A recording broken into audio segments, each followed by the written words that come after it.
ৰাইজ বিহু কাপোৰ দেখুওৱা হোৱাই নাছিলে নহয়। বিহু কাপোৰ আৰু বিয়াৰ কাপোৰ একেই। এইযোৰ হৈছে নুনি, পিয়ৰ নুনি কাপোৰ হয়। এইযোৰ ঘৰতে বোৱা হয়, বাইদেউ এগৰাকীক ববলৈ দিছিলোঁ। আৰু এইযোৰ লৈছোঁ মানে বিয়াত যিহেতু আমাৰ নাম কৰা হয়, বিধি পাঠ কৰা হয়, সেইটো কাৰণে বিধি পাঠত আমাৰ বগা কাপোৰ লাগে যিহেতু, সেইটো কাৰণে সেইযোৰ কাপোৰ ল'লোঁ বিধি পাঠৰ দিনাখন পিন্ধিব। তাৰপৰা এইযোৰ আকৌ ঘৰৰ মোৰ মাৰ কাৰণে মিক্স পাটৰ কাপোৰ। তাৰপৰা এইযোৰ আকৌ মামনৰ কাপোৰ, মামনৰ যিহেতু গেঞ্জি কাপোৰ লাগে, এতিয়া গৰম দিন পাইছে যিহেতু, সেইটো কাৰণে। তাৰপিছত আৰু এইযোৰ দুযোৰ কাপোৰ ল'লোঁ। তাৰপিছত আৰু চাই থাকিব যিহেতু বিয়াও পাইছেহি আৰু বিয়াৰ কাৰণে ল'ব লাগিব তাই কাপোৰ।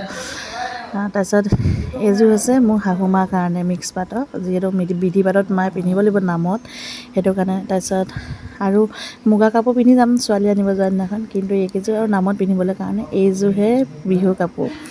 এইযোৰ হৈছে ডাইটছ নে কি বুলি কয় যে, সেয়া কাপোৰ কেনেকুৱা লাগিছে জনাব দেই কাপোৰকেইযোৰ। আৰু বিয়া পাইছেহি সৰু সুৰাকৈ, ভাইটি মানে মোৰ ডাঙৰ দেউৰটোৰ বিয়া 20 তাৰিখে বিয়া।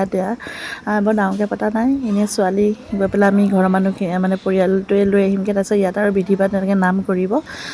বিয়াৰ ভিডিঅ' পাই থাকিব, চাব সকলোৱে। আৰু এইযোৰ কেনেকুৱা লাগিছে জনাব দেই, এইযোৰ ঘৰতে বোৱা। আজিলৈ ইমানেই আৰু, আহিছোঁ, বাই।